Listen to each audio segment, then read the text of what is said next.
কিন্তু আজকে শুরু হয়েছে, এটা বরাবর চলে আসছে। আর মানুষ আমরা আসছি ঠাকুরকে ভালো হয়েছে, কারণ ঠাকুর যতটা আমরা আমার ছেলেকে ভালোবাসি, আমি আমার বাবাকে ভালোবাসি, আমার মাকে ভালোবাসি, ভালোবাসার উপরে শুরু হয়েছে।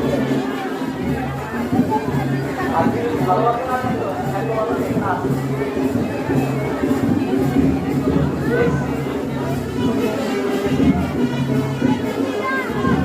ঠাকুর আমাদের এতটাই ইনভেস্ট করেন, আমিও দেখেছি প্রত্যেকটা বাড়ি বাড়ি এখানকার মানুষেরা বা আজকে পর্যন্ত আমরা মোবাইল আমরা বিভিন্ন মানুষকে